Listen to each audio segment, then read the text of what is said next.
to the BuiltOnAir podcast, the variety show for all things Airtable. Each episode, we cover 4 different segments. It's always fresh and different and lots of fun while you get the insider info on all things Airtable. Our hosts and guests are some of the most senior experts in the Airtable community. Join us live each week on our YouTube channel every Tuesday at 11 a.m. Eastern and join our active community at BuiltOnAir.com/join. Before we begin, a word from our sponsor, OnToAir.com. Any business running on Airtable gets the value that Airtable has, but also needs a few more functions to complete their operations. That's where OnToAir comes in. It's a suite of tools for any business running on Airtable to maximize your operations efficiencies and automations. One customer, John, states that OnToAir enables his business to function properly without having to think about building their own software, and that is pretty invaluable. The OnToAir Airtable apps are amazing, and we use them often and are very happy with the results. So join John and hundreds more customers and take your Airtable to the next level with OnToAir. Sign up today with promo code BuiltOnAir for a 10% discount. Check them out at OnToAir.com. And now let's check out today's episode and see what we built on air.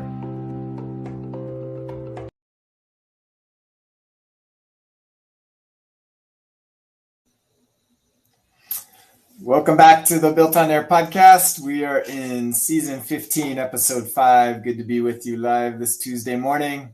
Got myself and Camille back and our regular guest host, Scott Rose, with us. Welcome back, Scott. Thank you so much. I'm excited to be here. Always good to have you back. So the BuiltOnAir podcast is an hour-long show we do live every Tuesday at 11 a.m. Eastern. And we'll walk through what we're going to be doing today. We always start with our Round the Bases to keep you up to date with what's going on in all the communities and latest features of Airtable. Then we'll do a spotlight on OnToAir, our primary sponsor. Then Scott's going to walk us through a third-party app called Noloco, and show how that works with Airtable. And then Camille's going to walk through some updates with Timeline, both the view and inside interfaces, I believe. And then a shout out to join our community. And then we're going to wrap up talking about the new home screen and help you understand that. So with that, let's get started with our Round the Bases. Couple feature updates. So we'll talk about those first. They launched mobile interfaces, at least on iPhone. So I'm not an iPhone user. I can't test this yet. But I know there's been some reaction. But there's some screenshots of what you can do in here. Some things. Any of you played with it yet? So while I do work for the company Apple, I also am an Android user. At least for the phone. So I haven't been able to actually use it for an extended period of time. Of course, all of my coworkers have iPhones.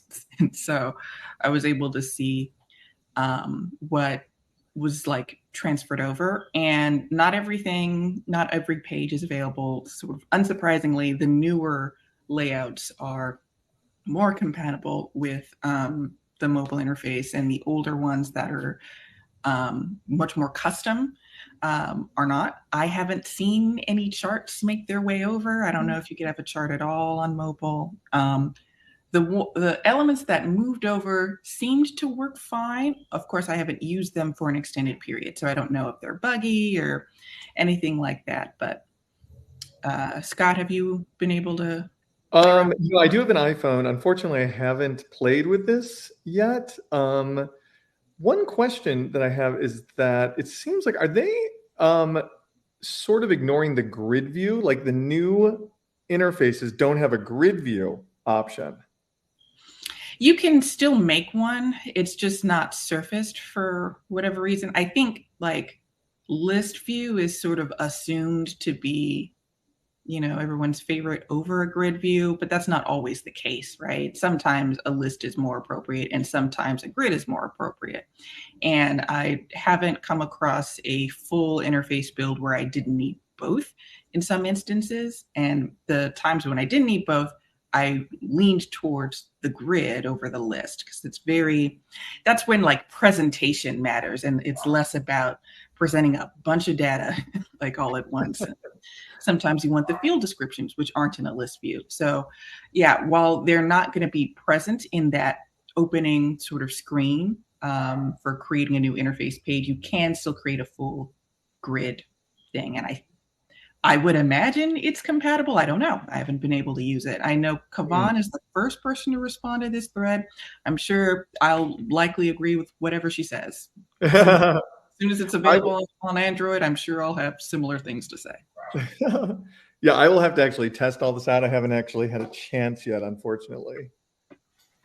The only feedback I saw, I don't think I have it up, but I know there's been discussion in the BuiltOnAir community about some of the limitations. In general, it looks like fairly positive feedback.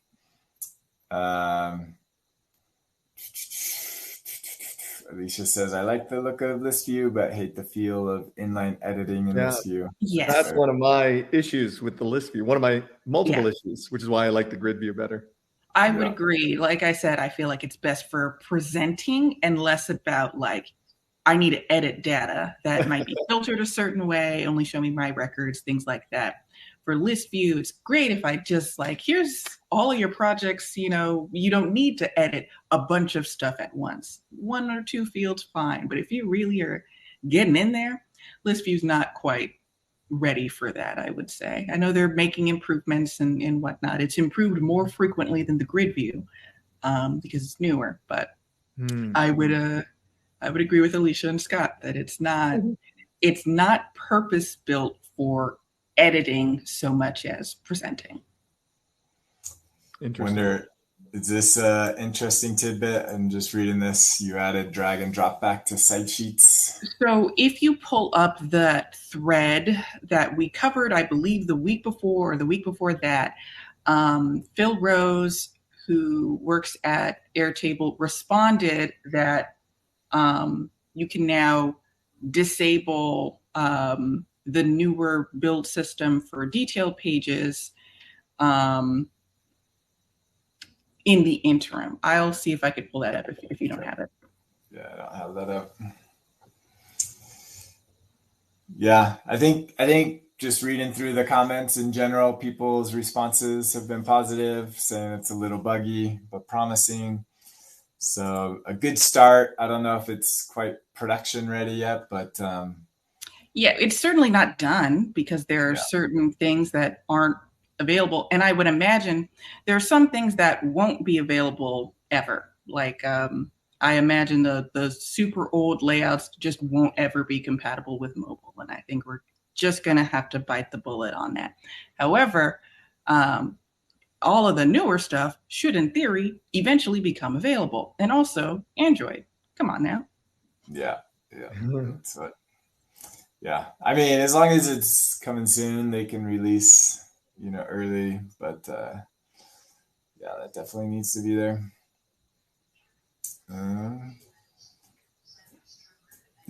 Also looks like Airtable employees are responding, so that's good. Oh, there it is. We're actively working on Android. Well, they should. I mean, not exact release date yet. I have that other thread up if okay. We want to go over that too. There we go. So I misspoke. This is someone else at Airtable. Phil was the person who responded first from Airtable.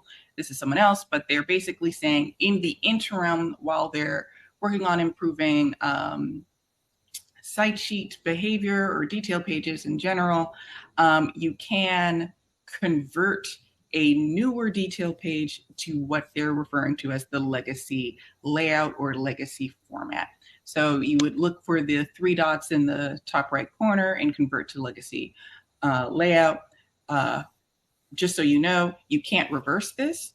You can't take an old or a legacy layout and convert it into the new system. So once you do this, you'll have to make a new one if you want to use some of the features that were added to the newer sort of system. So they also highlight the things that they're actively working on, some of which is in response to the various bits of feedback that they've received, including being able to more directly edit the fields themselves from within an interface, being able to customize rows and columns. That to me is promising because they could have just said rows, they said columns, which is, good for me because I feel like I'll be able to drag or at least control the size of individual elements on the page in two directions rather than one. Mm-hmm. They say gray tinting will be added for visual separation. Previously, we were able to do either gray or whatever the light version of the color of the interface was, where now it seems like we're only getting gray. Okay. Field helper text will be available on interfaces. You can have helper text on a form view where it'll say like the name of the field, and underneath it, much like a field description, it will give you additional place to put description. That seems like it would be useful. And they say more is coming. So so I would go back to this thread. This is the one called Changes to Side Sheet Behavior. It's on page 3. If you wanted to read that in more detail. Yeah, it seems like maybe they listened to our podcast because it seems like they gave us this legacy option shortly after we talked about this a few weeks ago. But really what I think is it's a reaction to all the backlash that they had on the forums. Yeah, so way back when with the, I don't remember the precise order of events, with the homepage change, which we'll be discussing later, I believe, if we have the time for it, you were able to opt out of the homepage for some period of time, and then that cut off. Now, were there changes implemented after the opt-out period? No, I think it was the same. I think it was just delaying the inevitable. Whereas in a perfect world, such as like we seem to be seeing with this change, there's a change coming in the pipeline. You don't have to use it yet. And while they're still sort of cooking, you're able to give feedback and say, actually, this doesn't work. It'd be great if it would do this, et cetera. And by the time you're not allowed to opt out anymore, the major things will be addressed. Not everyone's going to be happy, of course. You can never have a truly perfect product, but like no bugs, number one. And then you don't lose features or functionality. So hopefully this is a better implementation of that idea, being able to continue as you are used to for a particular project while still getting to test some of this new functionality and see what works and doesn't work. Yeah. This is the way to do it. The way to do it is what you just said, give people a choice. They can test it. They can give feedback. Hopefully they implement that feedback. And then they roll out the new change instead of just one day we all wake up in the morning and boom, there's this whole new way of being suddenly. Yeah, for sure. Yeah, so lots of changes there, and I think we've alluded that a lot of the changes that they're making were in preparation for these mobile updates, which are now we're starting to see. So definitely making that a priority. I think Camille predicted that. Camille, was that your prediction that's why? I have vocalized it, sure. I think a sort of pattern with Airtable is they'll have some major thing cooking in the background, in this case, mobile ready interfaces. And that is something that many people had requested for quite some time. If you go way, way back to when interfaces were first launched as a beta, some of the things people wanted was available on mobile because at the time, the Airtable mobile app wasn't cutting it for a variety of reasons. And then it took presumably all 3 years to sort of work on it. I'm sure it was a gargantuan task. And then slowly but surely, they were adding little things that culminate in the mobile ready view, because Airtable as it existed, 2020, 2021 wasn't compatible. So they had to make little changes along the way in order to drop this release. So things like the newer interface pages that are less customizable, that means they're easier to put on mobile. And that's why those are the ones, generally speaking, that work on mobile, whilst the other ones are kind of 50-50. Sometimes they get converted over and sometimes they weren't. and things like the list view, although we just said it's not great for mass data editing, those moved over into the mobile interface from what I've seen. Again, I haven't been able to test it myself, fairly smoothly because they were built at the time they were already thinking about mobile. That's my inferring, unsure how accurate I am, but I feel like that's kind of what happened. Yeah. Dan, is your takeaway from this that Camille needs an iPhone? Is that, because that's what my takeaway is. I will say I have a Mac as my personal computer. Oh, nice. I'm halfway there. It's just that my phone is 6 months old. I don't need a new phone. That's true. I used to work with Apple for 6 years. I've been there 6 months. So. Oh, nice. And now Camille's been there full time 6 months. Congratulations. Yeah.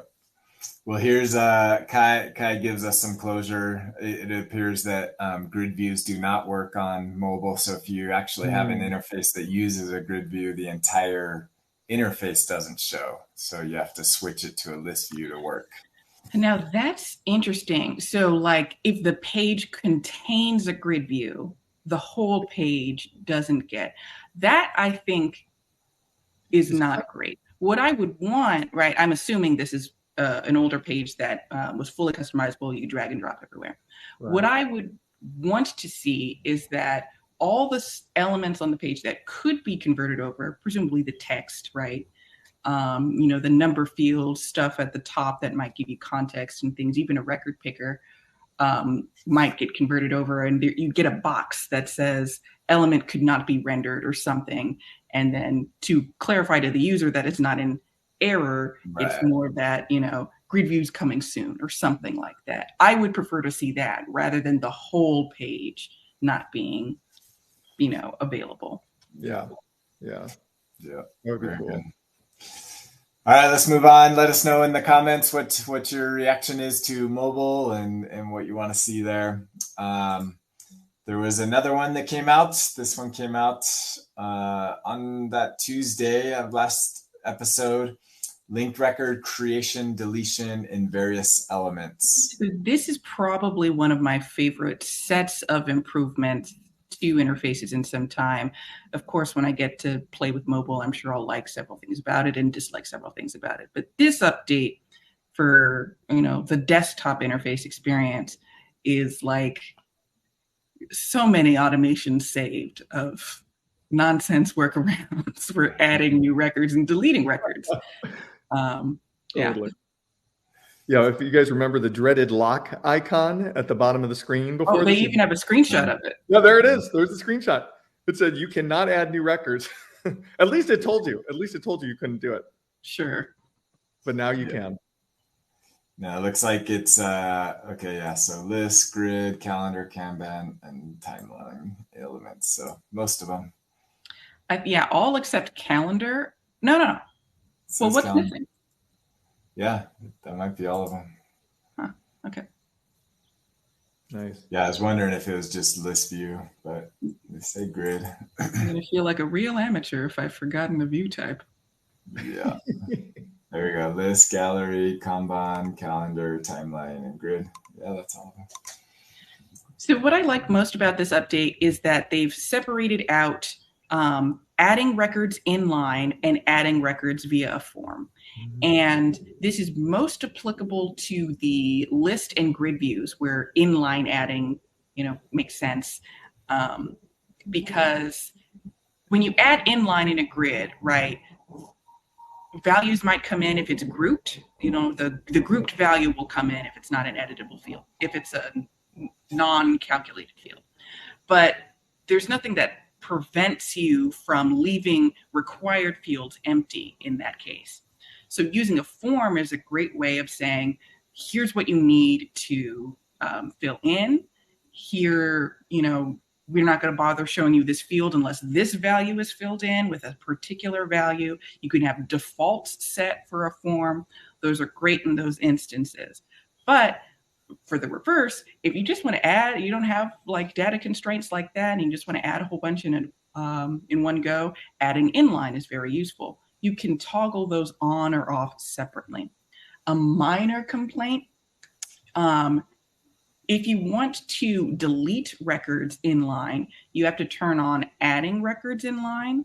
I feel like those should be separated out as well, because I'm thinking of like a junction table, right? I don't necessarily want to add records in line because I want to pick from, I want to make sure I have unique records, and I could do that more easily through a form, but I want people to delete line items easily. So that's more of a minor sort of complaint. But other than that, basically everything in this update is stuff that I had personally been wanting for quite some time, because it is just so many bases and so many interfaces. You had to have one button for each element, right? For your user that says create a new record, and it would fire some automation. You'd have to wait for the automation to complete, and you don't necessarily have to do that anymore, which is great. Yeah, I wonder how many are like Carlston here that has been holding off building interfaces because of this feature. Can now start using interfaces. I think it was probably surprising for most people when they were building their interfaces for the first time, and they're like, "Oh, wait, what? You can't do this?" Yeah. I kind of understood it when it was in its beta phase, right? Because like creating a linked record under the hood, I guess it adds some complexity there. And then when interfaces moved out of beta and was just like a full launch, I was like, ooh, we still can't do that. That seems like a major missing. It was so bizarre to me that once it moved past beta and it still wasn't there. I think we're like a year after. Yeah. Right? I think it was in beta for 2 years, and now it's been a year since it's no longer a beta, and now we're getting this feature. So strange. It took so long. Yeah, better late than never, I guess. But if I can tie everything back to some grand conspiracy within Airtable, they probably had to do this before they could do mobile.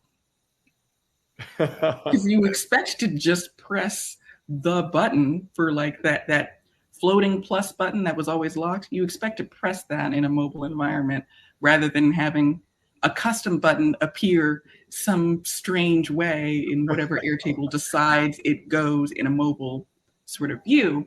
So I feel like they had to do it in order to launch mobile. Yeah, that makes sense. Enough. All right, next one. We've actually been, sometimes some weeks it's very negative on decisions made by Airtable. I think this one, relatively happy with the stuff. Here's one. If you were dying for more Slack integration, they've introduced actionable messages. And so what that means is inside of Airtable, you can actually, or inside of automations, you can actually create these messages that have buttons associated with them that then trigger another automation that can do stuff in Airtable. So I started to play with this. I need to get it approved to do this. So maybe in a future episode we'll show how this works, but kind of cool. I don't know that people were demanding it, but I never heard anybody demand this, but it is kind of cool. This is actually the first time that one of their actions, their automation actions, can do something natively that Make cannot do natively, which is interesting because this is not possible with Make. I don't even know how they did this, but it's very cool. Yeah.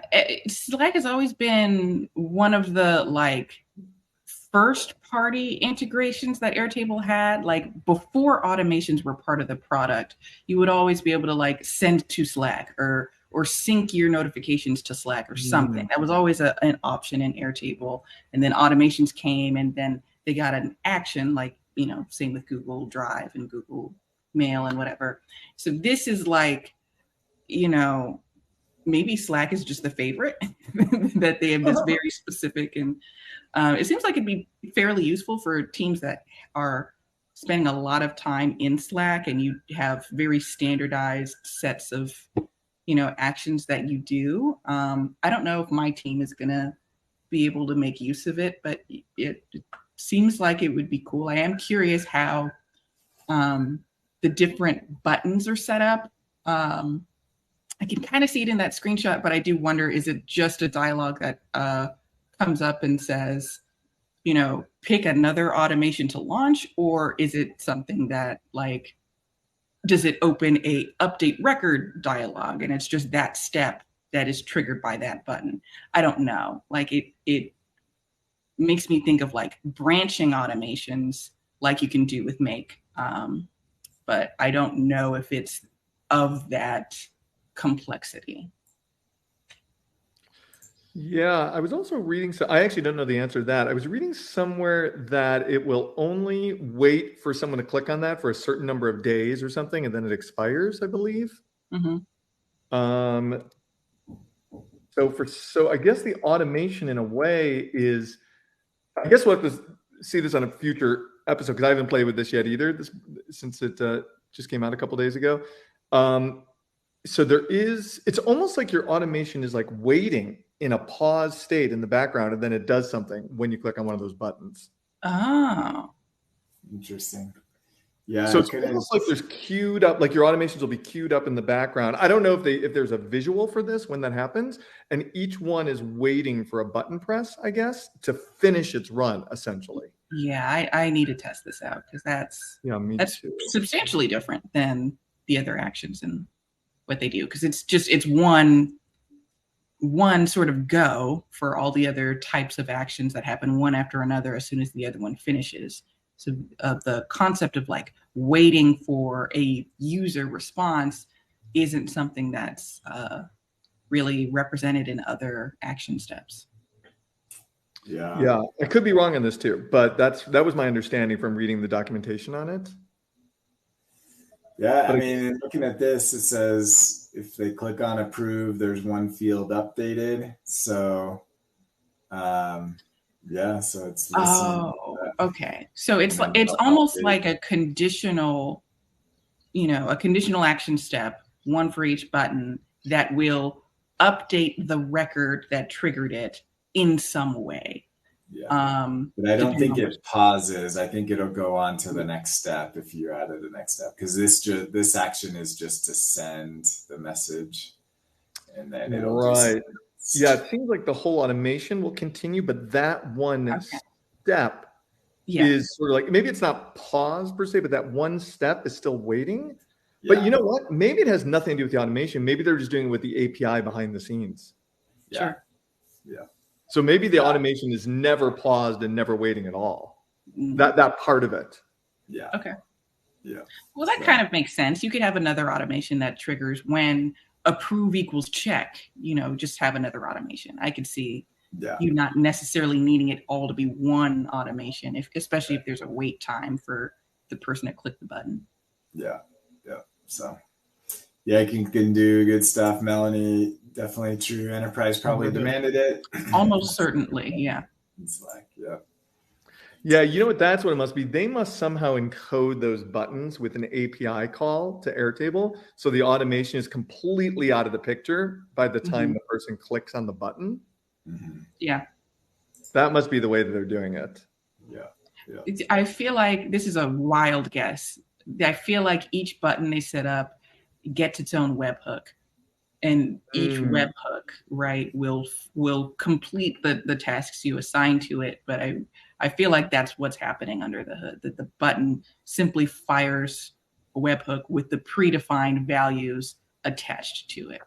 That's and they do have that. Oh, I'm sorry, what was that? I just said wild guess. Yeah, they do have that limitation on there's a certain number of webhooks you can have if you're using the API. So this this probably works around that limitation, is my guess, if they're using webhooks. Yeah, I think so.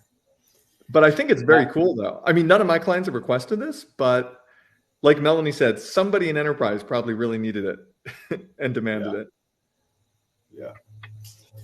Yeah, more discussion on that in our in the BuiltOnAir community. Looks like it's still not being fully rolled out. I think it is fully rolled out now because I did see it in a base that didn't have a Slack automation before, so I think it's fully rolled out at this point. All right, last one, and then we'll move on. Russell found a new feature that I don't believe was announced by Airtable. So now in the sidebar view, in interfaces, there's now a print button icon. So I have seen this for at least a couple weeks. I feel like it was there at the time the new side sheets were released or before it, because old side sheets, I think, still also have this button. I could be wrong. There's a couple buttons in the top right for a side sheet. There's the close button. There's the get linked to, the unique URL, and then there's the print button. I know at least the link button is there for old side sheets. I don't know if the print button is there, but I feel like it is. I've tried it. Sometimes it works well and sometimes it doesn't.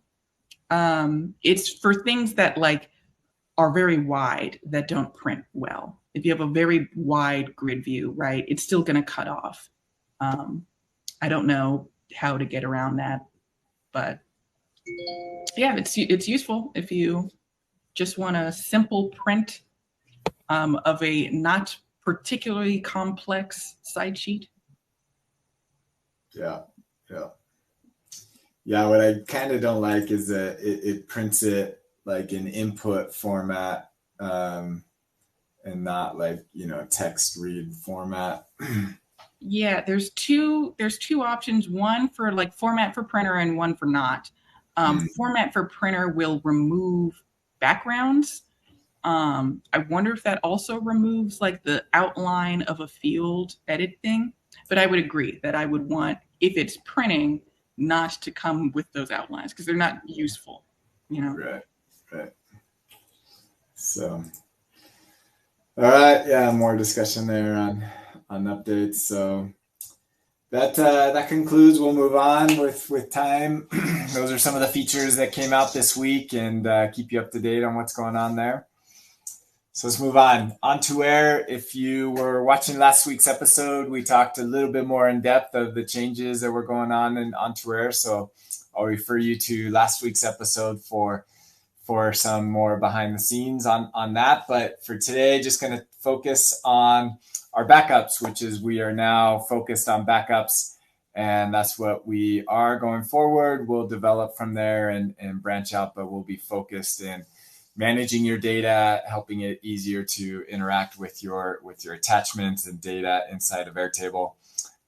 We have some great case studies that you can learn about on our website. So check it out at ontoair.com and /backups. We'll get you more information about our backups, and you can sign up and start backing up your data.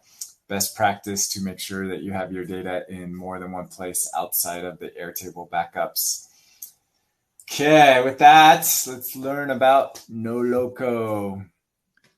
All right. You want to share your screen? Yeah, let me share my screen here.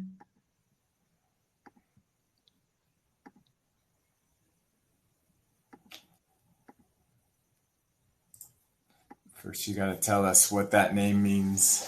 Oh, yeah. Noloco means no code, low code, which is the world we find ourselves in with Airtable, which I guess would be considered low code. So, there's a bunch of, Noloco I feel like Noloco has sort of flown under the radar, and I've been playing with it a lot lately over the last month because I set up a client with Noloco, and this is one of the portal tools that is available for Airtable. It's, it competes against Glide, Softer, Mini Extensions, Stacker. Those are the ones that come to my head right now. Pori, is Pori a portal one also? Yeah. Oh, okay. And this one has been the most powerful and the most full-featured one that I have found so far. Now, it is a little bit confusing to set up, and one of the good things about it is that their tech support is so incredibly responsive that if you do get stuck, they're right there to help you with it. And so I've been pretty pleased with this so far. And And they're actually, let me just show you, this is their website here. And they connect to more than just Airtable. They even have their own built-in back-end database system. So you don't even actually need to use another app like Airtable to feed your data into this. So you could actually use them as your database source as well. But you can see it ties into Google Sheets. They're working on Smart Suite integration and Salesforce integration. And so it's really cool. So for people that are watching that may not know what a portal is the name that they give to a web app where people can log in and just see the records that are related to them. So for example, like a customer logging in and just seeing their own invoices from the past, or a manager logging in from one company and only seeing his employees, but not the employees from any other companies. So if you're using Airtable in any way to manage data for lots of different customers, lots of different companies, or lots of different anything, and those things need to be broken up where people can only see the records that apply to them, that's where you would turn to one of these portal tools.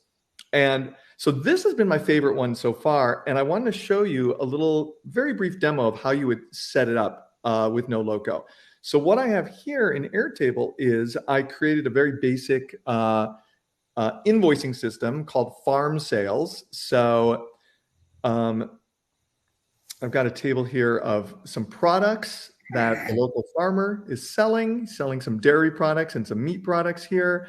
And then we've got a list of customers here, and we've got their name, phone number, email, all that. And then each customer is linked to one or more invoices. And so here's where you can set up the invoices. And then each invoice has multiple line items on it. And you can see the line items here. This is, all the line items for all the invoices. And so this is our basic system. And so let's say that we wanted to create a portal where the customers can log in and they can see their previous invoices, and they can also generate new invoices. But of course, we don't want them seeing any of the other customers. We don't want them seeing any of the other invoices from other people. And that's where a portal comes in. So I'm assuming that eventually, this is just an assumption, that maybe Airtable will roll out portal-like functionality in interfaces, but I don't know for sure about that. You can set it so that you only see records where the email address is yours or the Airtable collaborator field is yours, or you are in a group that is assigned to a particular collaborator field. But it's not, you do have to set that up for each, like grid element or Kanban element, whatever, that you put on the page. So it's not automatic, but you can do it. The primary advantage of using Noloco or some other third party is that the pricing structure is likely more hospitable to your wallet than doing it all within Airtable. And they also typically have more customizable options. In Airtable, of course, you're paying for every editor or creator, whereas in systems like Noloco and Stacker, et cetera, you're priced differently, and it ends up being less than it would be if all of your users were directly within Airtable. That is true. And that's also one of the main reasons thank you for pointing out all those reasons why people would probably choose a portal. And the other key reason, which goes along with that, not only is it extremely expensive to do it in Airtable, but every single person has to have an Airtable account. Yes. So that's sort of, in many instances, you don't really want the general public to even know you're using Airtable, really, or you don't necessarily want them to jump through the hoops of creating an Airtable account just to get access to it. And with this, you just send them a link to a website. And with Noloco, they actually create an account with Noloco, but you can brand it with your own domain. People don't even need to know that you're using Noloco. You could just put it right on your website. And so it's sort of a more public-friendly option in a way. Yeah. By the way, to your point about the pricing, Camille, this is what the pricing would look like if you're creating a customer portal. this gets a little confusing here. This is the starting price, $138 per month, but that's just to sort of get you in to create the app. If you want to start adding in what they call external users, that's the general public. It's an extra $99 per month, $99 per month for 100 users. So that's significantly cheaper than Airtable. So that's $1 per user. So they distinguish between internal users, that's people like us and the people watching the podcast who are building the system. So $138 per app per month gets you, I think, one person that can log in and build the system. And then for every additional internal user that's a builder, it's $19 a month. And then this is when you open it up to the general public, $99 per month for 100 people from the general public to access. Okay, cool. So I just want to show you real quick how we would set this up in Noloco. So here we saw our Airtable system here, and we are going to build an app. And so I'm just going to talk you through just the basics, just to give you a demo of how you would do this. They have some templates here that you may want to use, but we're just going to start from scratch here. We'll click on Create New App.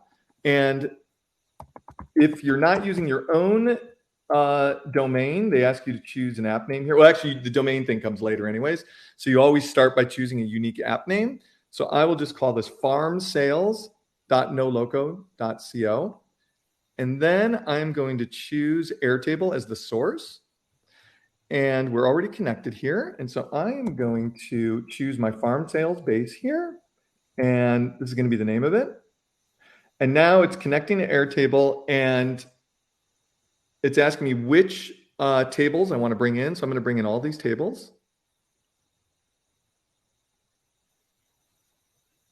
So when you first start setting this up, it's easy to quickly get up and running, but this tool is so complex that you would not believe how much this can do. It has built-in formulas, just like Excel. So you can do formulas right here. It actually has its own automations built in, so you can do fancy things within Noloco, where like it'll populate a field with some piece of data, and then you could send that data back to Airtable. So where it does calculations and other things here, then goes back to Airtable. It lets you create buttons.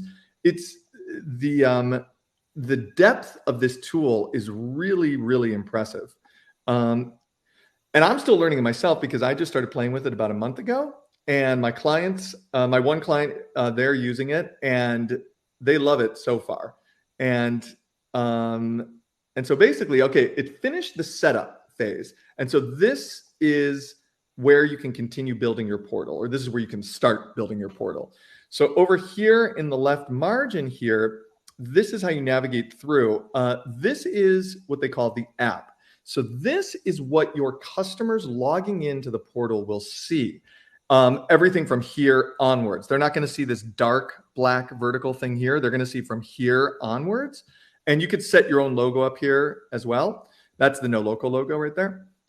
So when our customers log in, we know that we don't really want them seeing our customers' database. So what we're going to do is we're going to hide this from them. So you click on these little three dots here. We're going to hide that from the sidebar.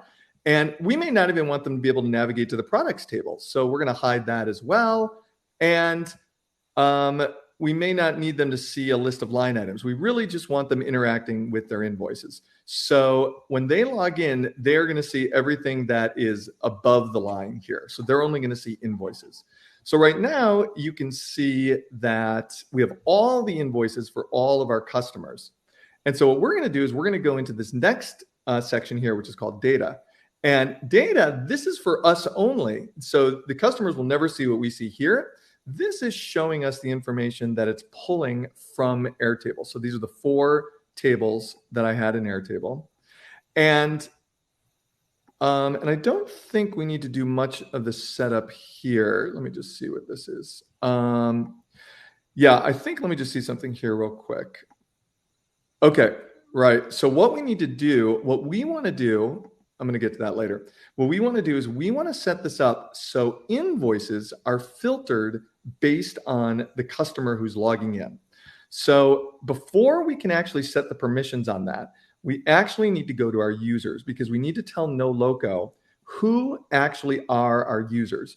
So what it does by default is it brings in anybody who is set as a collaborator on your account. And I think it only brings them in if they're a creator or an owner. I'm not 100% sure about that. And what we want to do is we want to create a whole users table. So what we're going to do is we're going to go up here and click on sync your users. You can see how it's a little bit confusing when you're first learning this, because things are sort of spread out all over the screen. So there's a lot of discovery. If you're trying to learn it on your own, there's a lot of discovery of where you go on the screen. And so where I just went right here was all the way up here to the upper right, and I chose sync your users. So then we're going to tell it what our new user list is. And so I'm going to call this our customers, and I am going to choose our customers table. And then it asks you to map the email address and the first name field. I actually have first and last in the same field, so I'm just going to map the first name field. And then it says, what is their user role?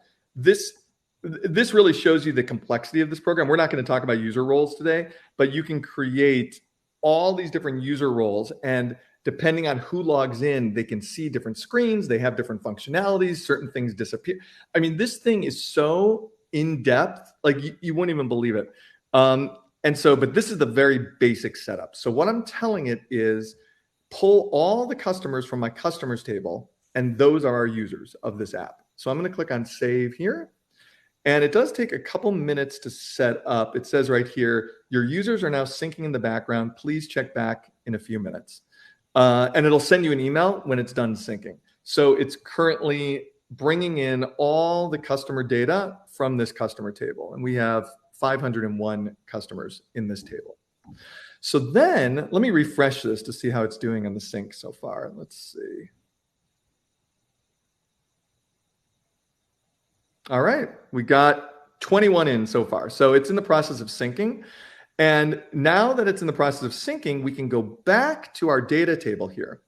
And now what we want to do is we want to tell it that for our invoices table, we don't want the customer to see all of the invoices from the whole system, because they would see everybody else. So we want to set permissions for the invoices. So what we're going to do is we're going to click on this little icon right here, and we're going to enable permissions.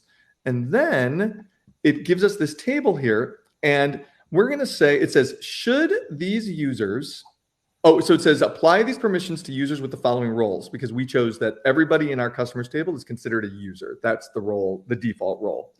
And it says, should these users have access to all records? We actually do not want them to have access to all records. So we're going to turn this off, and we're going to create a new rule that says that when the customer is one of the logged in, so basically this is the customer linked record field. So that's what the link represents there. So just going back to Airtable real quick, this is, well, actually, it's not a link record field. Oh, yes, it is. I'm sorry. I apologize. It is, because it's from the invoices table. And so that little icon means it's coming from this column right here, this field right here. So when the linked record field named customer in invoices is one of the logged in user from the customers table, and you choose the customer's name right here. So see, this is where it gets a little bit confusing with these drop-down menus and the different icons and things like that. I actually got this wrong multiple times when I tried to set it up, but their tech support talked me through it. And basically, the reason it is one of is because you can have multiple customers. For example, if multiple customers are all at a company and they're logging in with a company email address, then it could be any of the customers that are linked to that company. So in other words, this linking can go multiple tables deep. That's actually what my clients are doing. So it gets very, very detailed. And I'm just going to wrap up in a few minutes here because I know we're running a little bit late on time, but I'm going to save this. And that should be all the setup that we need to do. And so now what we're going to do is we're going to go back to our app. This is what our customers see now. And we're going to go into the invoices. now you can actually see here, it's actually showing us exactly what our customers are going to see when they log in this left margin area here. Down here, there's a toggle. It's a build mode toggle, and you have to toggle this on and off when you're working with Noloco. When I toggle it on, it gives me all the other tables that we've hidden. I'm sorry, when I toggle build mode on, I see everything. When I toggle it off, it's as if I'm a customer that's logged in. But nobody's technically logged in yet. I'm still looking at it as an admin. But what you can do here is you can view it as another user. So what you do is you click on this, and this gives us a list of all 501 customers that are in our customers table. And so now we're going to pretend that we're logging in as somebody. So we're going to log in as Stacy Schmaltz. I'm going to choose select, and now boom. It's showing us what Stacy is going to see when she logs into the system. And it says down right here, we're logged in as Stacy Schmaltz, and she only has 2 invoices in the system. And if I come back here, we see that Stacy, she only had, this is showing all the line items. This is actually not showing her invoices. If I were to actually, let's go to this table instead. If I were to actually, I could have just put in a lookup field there, but if I were to actually sort this, wait a second. Let me do it this way. I'm back here on this table. Let me sort this. Stacy Schmaltz only has 2 invoices, invoice number 1001 and 1008. And if you come in here, you can see that's accurate. And so if we come over here, this might be easier if I actually group by the customers so you can see it better. So John Wick has 4 invoices. This one actually has no line items on it. But let's go in, and what we're going to do is we're going to view this as John Wick. This is what would happen when John Wick logs in. This will change to show his 4 invoices. And then you can go on from there. You can edit what happens when they click on one of these lines. It takes you into a detail of that screen. And if you go into if I clicked on this edit button up here, this is me as John Wick, me as the customer going in, and I could edit it. You could turn on and off the editability of these fields if you want. And if you go into build mode, this is where you as the builder can start adding fields, move things around. You can put text on the screen. You can embed videos. You can do all sorts of cool things. And can we stay on this page really quickly? Because a lot of, with the logging in as one person and, just seeing their records, you can do that in interfaces. Of course, we just went over how expensive it is to do so, but you can do it. But I think this is where a lot of the value add for things like Noloco is embedding video, embedding iframes, which means you can embed a whole other website or another app in there. I don't know how complex you can get with an iframe if you could give it a variable URL. So that might change depending on what record is in there. That is a lot of the value add for Noloco. And I've only played with it a little bit, and there's so much in here. You probably could do a whole episode. And I really like the edit mode where you start off just looking at your data and you have an edit button to actually edit the records. In interfaces, it's all live where, it's either editable or it's not. There's no sort of toggle for that.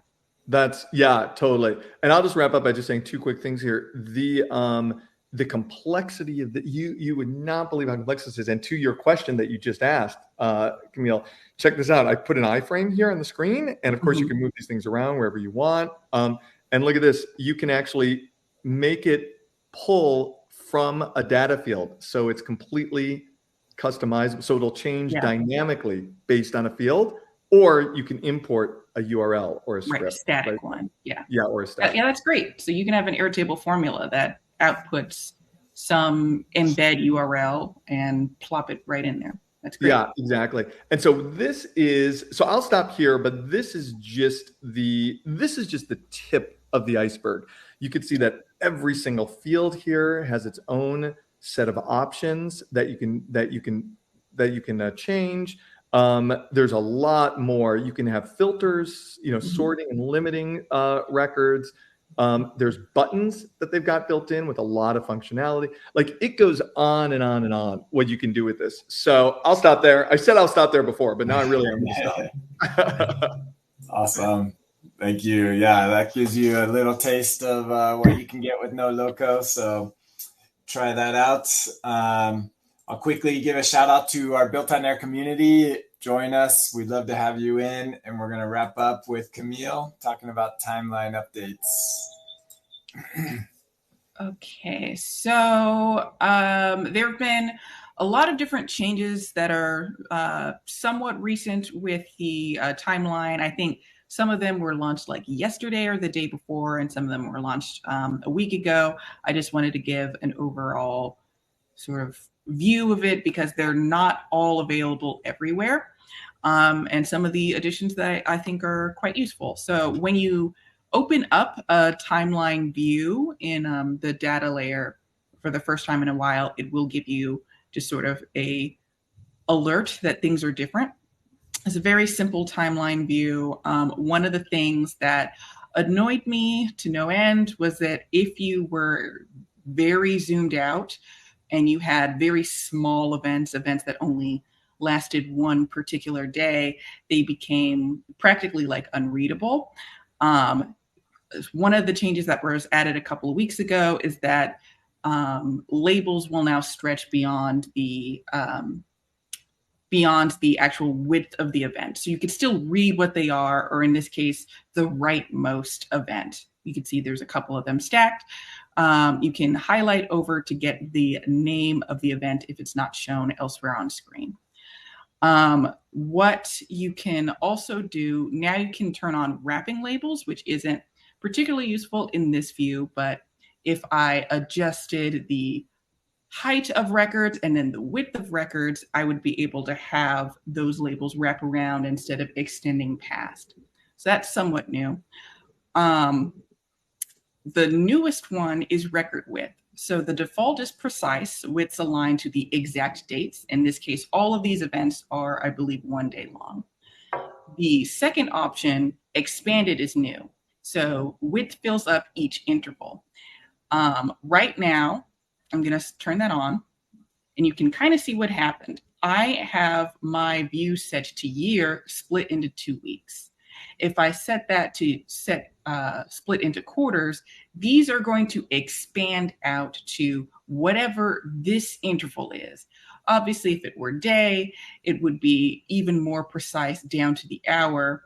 And I believe it works at every one of these scales. So this is really useful for timeline views that have a lot of records that are spread out in time and don't last weeks. Several events that are only 1 day long, but you have to look at them across a whole year. You no longer have to really, really zoom in order to understand what each record is. So those are two of the more recent sort of adjustments made to timeline views. They are available for the data layer version of a timeline. Just as a note, if you turned on the appearance setting record width expanded, you won't be able to drag and drop anymore because it's not actually the width that it is. It doesn't really make sense for me to be able to drag this into a whole different quarter because remember, this is only 1 day. So what day in that quarter will it land on? Airtable doesn't want to make that guess for you. So just so you know, if drag and drop editability is important, then don't turn on that option. Moving into what interfaces look like, you have that option for the full screen timeline view. If you look under appearance, it's still there under record width. And the last sort of place that you could put a timeline is as a individual element, and I don't believe that is an option. I looked at it yesterday and it seemed like it wasn't there, but actually it is there. Maybe it didn't, maybe the release hadn't been complete yet, but never mind. I was going to say some features are available in some places and some aren't. Turns out I was wrong. It's available everywhere. So any place you could put a timeline, it would seem you have this new option for expanded. I'm going to be using that probably quite a lot. One of my more recent timeline builds, I had to use a formula that created a false end date so that small records could appear longer just so that you could see them on a timeline. And now I don't have to do that. So yay. It's a great improvement. It's wonderful. That's awesome. And I am glad that you can put that everywhere. I was under the impression that this version, the individual ploppable timeline, didn't have it, but it appears it does. See, those are the good surprises we love from Airtable. Yeah. It's good to know they're actually still updating the core view elements and not just only in interfaces. Yes, I think that's a good sign that, we are still getting improvements to the data layer, because while a lot of my end users are going to be in interfaces, I'm still going to be building a lot in the data layer, and I want new features. Yeah. Very good. Well, that wraps up. I do have a hard stop at the top, so we'll hold off on the home screen. I know Scott was anxious to share his input. We'll have to have you back on and see how you really feel about home screen. Perfect. Sounds good. Well, thanks for coming on, Scott, showing us that Noloco demo, and Camille, as always. And we will see everybody next week on the BuiltOnAir podcast. Have a great week. Thanks. Bye-bye.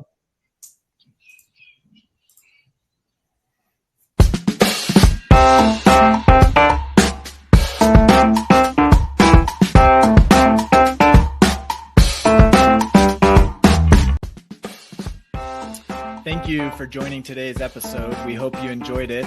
Be sure to check out our sponsor, ontoair.com, and we will see you next time on the BuiltOnAir podcast.